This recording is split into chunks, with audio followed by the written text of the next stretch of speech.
మీరు మంగ్లీ కేసును వదిలిపెట్టిర్రు. మంగ్లీకి మీరు అమ్ముడు పోయిర్రు అన్న వాదనలు తెరపైకొచ్చినాయి. హ్మ్. దీన్ని అగ్రీ చేస్తుండ్రా మీరు? లేదండి తప్పు. ఆ బంగ్లే కేసు అంటే ఇప్పుడు ఒకంత ఏంటంటే, ఈ బండి సాయి భగీరథ కేసొచ్చింది. ఆ! ఆ తర్వాత నందు సోల్ కేసు. తర్వాత సిపి సజ్జనర్ గారు ఈ ఓయో రూములు తనిఖీలని జెప్పేసి మీడియా అటెన్షన్ డైవర్షన్. డైవర్షన్ అయింది తప్ప, హ్మ్. అడ్వకేట్ సుబ్బు ఎప్పుడు గూడా అందుకనే అది జరుగుతున్న క్రమంలో గూడా నేను సోషల్ మీడియా వేదిక గానివ్వండి, లేదంటే ఇన్‌స్టాగ్రామ్ గానివ్వండి, ఫేస్‌బుక్, ట్విట్టర్ వీటన్నిటిలో గూడా పోస్టులు పెట్టేవాడిని. హ్మ్. అంటే ఏం జరుగుతుంది? అంటే వీళ్ళంతా గూడా ప్రధాన ఒక్క ఒక్క మీడియాలలో ఒక్క రూపాయి కూడా తీసుకోలేదా మీరు మంగ్లీ అస్సలు దగ్గర? ఒక్క ప్రాణం రూపాయి కూడా? ఒక్క రూపాయి గూడా. నేను మీ కేఆర్ టీవీ సాక్షిగా చెప్తున్నా. ఆ! ఒక్క రూపాయి గాదు గదా! అసలు ఆవిడని ఆ తర్వాత నుంచి ఆవిడని కలిసింది గూడా లేదు. మీకు ఆవిడ అంటే సంప్రదింపులు చేయడం, ఆ! మిమ్మల్ని స్టిల్ లోబరుచుకోవాలన్న ప్రయత్నాలు అవన్నీ జరిగినాయా ఫైనాన్షియల్‌గా? తప్పకుండా అండి. నేను జెప్పా గదా! అంతకుముందు మీ స్టూడియో వేదికగా గూడా జెప్పా. ఆ! ఒక ప్రముఖ న్యాయవాది గారి హైకోర్టు వాళ్ళ న్యాయవాది గారి అపార్ట్మెంట్‌లోనే ఆళ్ళ ఆఫీస్‌లోనే ఆ! జరిగింది. ప్రముఖ డైరెక్టర్లు గూడా ఉన్నారని గూడా జెప్పా. హ్మ్. సో, అప్పుడే జరిగింది. తర్వాత గూడా ఒక 2, 3 సార్లు ఫోను చేయించింది. హ్మ్. ఇక నేను వినకపోయేటప్పటికి ఆవిడేం చేసిందంటే, మనం ఎప్పుడైతే ఈ వీడియోలు వాళ్ళ ఇంట్లో కూర్చొని వాళ్ళ చెల్లితో మాట్లాడుతున్న వీడియోలు, వాళ్ళ అమ్మతో మాట్లాడుతున్నవి, హ్మ్. తర్వాత ఫోటోలు ఎవడైతే నోట్లు కట్టలు లెక్కబెట్టినోడుండో హ్మ్. వాడెవడో తెలీదంటే, వాడు ఈళ్ళు కలిసి దిగిన ఫోటోలు ఎప్పుడైతే మీడియాకి నేను రిలీజ్ చేశానో, హ్మ్. ఇక అప్పటి నుంచి ఆవిడ కనీసం డిఫెన్స్ చేసుకోవడానికి గూడా రాలా. హ్మ్. సో, అక్కడి నుంచి అబ్రాడ్ పారిపోయిందని చెప్పేసనన్నారు. ఢిల్లీ ఎళ్ళిపోయిందని ఏదో చెప్పేసి కామాఖ్య టెంపుల్ కాడ పూజలు ఆ! చేస్తున్నట్టుగా అయితే చూసినాం వీడియో. నార్త్‌కి అయితే ఎళ్ళిపోయిందనని ఆ! అన్నారు. ఆ! సో, నాకు గూడా దాని గురించి స్పష్టత లేదు. సో, హ్మ్. అక్కడ ఎప్పుడు గూడా అడ్వకేట్ సుబ్బు నాకు తెలిసినంత వరకు అవసరమైతే మనం ఏమంటారు మనం డబ్బులు ఖర్చు పెట్టుకుంటాం తప్ప ఎక్కడ ఇప్పటికి గూడా స్టిల్ మీరు అంటే మీరు మీ వ్యక్తిగతంగా మీ గుండె పైన చెయ్యేసుకొని చెప్పగలుగుతారా? ఆత్మసాక్షిగా ఒక్క రూపాయి కూడా నేను మంగ్లీ కేస్‌లో మంగ్లీ నుంచి తీసుకోలేదనని? ఆత్మ సాక్షిగా గాదండి. నా వృత్తి సాక్షిగా గూడా చెప్తున్నా. ఆ! అసలు ఇప్పటి వరకు ఆ ఇన్సిడెంట్ అయిన తర్వాత ఆ! ఎప్పుడైతే హైకోర్టు న్యాయవాది గారి ఇంట్లో మా సీనియర్ ఎవరైతే ఉన్నారో హ్మ్. వాళ్ళ ఆఫీస్‌లో అది అయిపోయిన తర్వాత ఎంతవరకు వాళ్ళనెవరిని కలిసింది కలవలేదు. లేదు. హ్మ్. ఆవిడతో మాట్లాడింది ఆవిడ నుంచి లేదు. రీసెంట్‌గా ఏమన్నా కాల్స్ వచ్చినాయా? వచ్చినియండి. ఆ! వేరే వాళ్ళు. వామ్‌కి సంబంధించిన వాళ్ళు. సో, అప్పటికి గూడా నేను ఎంత ఒప్పుకోకపోయేసరికి హైయెస్ట్ మీకు ఆఫర్ ఎంతుంది?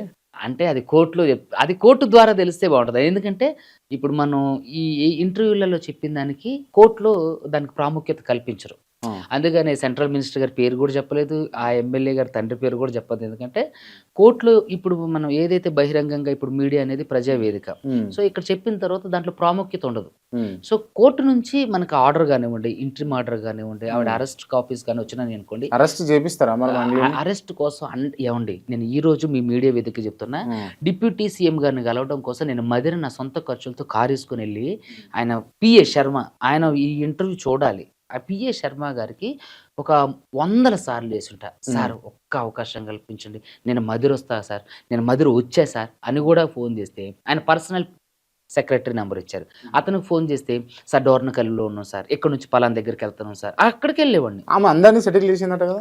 మేబీ కాబట్టే గదండీ! ఇప్పుడు ముఖ్యమంత్రి గారి అపాయింట్‌మెంట్ కోసం ఎళ్తే, సుబ్బు పేరు చెప్పి వద్దు తీసేయండి అన్నారంటే అదెంత దౌర్భాగ్యం చెప్పండి. హ్మ్. మినిస్టర్ సీతక్క అపాయింట్‌మెంట్ కోసం కూడా ఎళ్ళినా సరే, మినిస్టర్ సీతక్క గారి అపాయింట్‌మెంట్ గూడా దొరకలా నాకు. స్టిల్ ఇప్పటికి just because of anti Mangli. Anti Mangli. ఏంటంటే ఒక సిట్ వేయండి. యాహ్! కానీ నాకిక్కడ అర్థం కాని విషయం ఏందంటే, ఒక సాధారణమైనటువంటి సింగర్. హ్మ్. సరే సింగర్ మోస్ట్ ఫెమిలియర్ అంతవరకు ఓకే.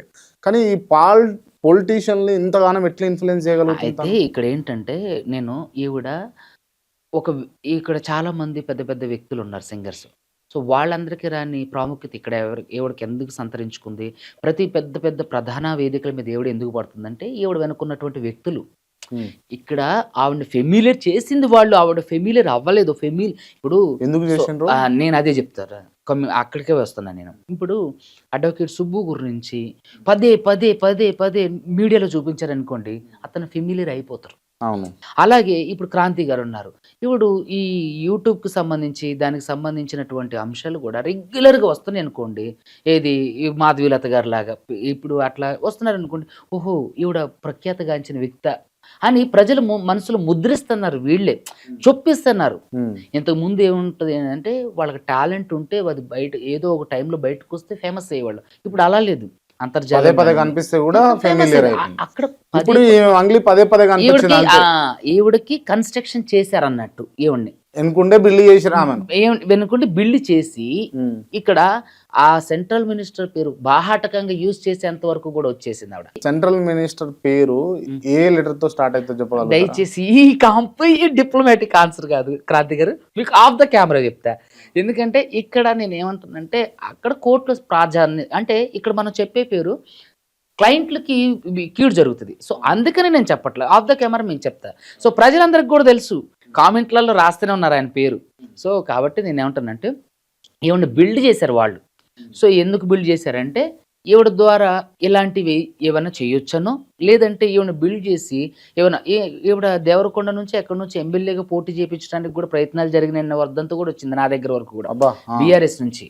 సో తర్వాత అక్కడ అది కాకపోతే బీజేపీ నుంచి చేయించడానికి కూడా ప్రయత్నాలు జరిగినాయని చెప్పేసి, లేదంటే ఎక్కడో ఇప్పుడు ఆంధ్ర తెలంగాణని నేను సెపరేట్ చేస్తలేను, మన అందరూ అన్నదమ్ము. కానీ తెలంగాణలో ఎంతమంది సింగర్స్ లేరు? ప్రఖ్యాతగాంచినటువంటి గద్దర్ అవార్డు ఫంక్షన్ లో ఎందుకు మంగ్లీ గారికి అంత ప్రాధాన్యత ఇవ్వాలి? ఇక్కడ మంగ్లీ గారు, నేను ఈ కెమెరా ముందు చెప్తాను, మంగ్లీ గారు నాతో అన్న మాట ఏంటో తెలుసా, మీరు అంటే ఆఫర్ చేస్తున్నా తీసుకోవట్లేదు, నేను గిరిజన మహిళనే కదా, మరి గీతా మాధురి బ్రాహ్మణి కాబట్టిగా ఆవిడ బూత్ పాటలు పాడినైనా సరే ఆవిడ అంటే ఇంక కొంచెం ర్యాష్గా మాట్లాడింది, నేను పద్ధతిగా ఆఫ్ ద కెమెరా చెప్తున్నా చెప్పి, అంటే ఆవిడ బ్రాహ్మణి కాబట్టి ఆవిడ బూత్ మాటలు మాట్లాడినా సరే పాటలు పాడినా సరే ఆవిడ ట్రోల్ చేయరు కదా అని అన్నాను. గీతా మాధురి గారు ఎందుకు వచ్చారు ఎందులో అమ్మా అని అడిగా. నేను చెప్తున్నా సార్ అని. అంటే ఇక్కడ నేను ఏమంటానంటే ఆవిడ ప్రతి స్థాయిలో కూడా ఆవిడ కులం కార్డు వాడతారు, కానీ ఎక్కడ కూడా వేదికల మీద వాడరు. సో నేను ఏమంటానంటే ఎంతో మంది ప్రఖ్యాత తెలంగాణ కళాకారులు ఆమెకి ఇబ్బంది అయింది అన్న కాడ కులం కార్డు వాడుతుంది, విమెన్ కార్డు వాడుతుంది, రిలీజియన్ కార్డు వాడుతుంది, అన్ని కార్డులు అసలు ఏటీఎం కార్డులు మనకి క్రెడిట్ కార్డు లాగా అన్ని కార్డులు యూజ్, విమెన్ కార్డు, గిరిజన కార్డు, తర్వాత రిలీజియస్ కార్డు అన్ని యూజ్ చేస్తుంది.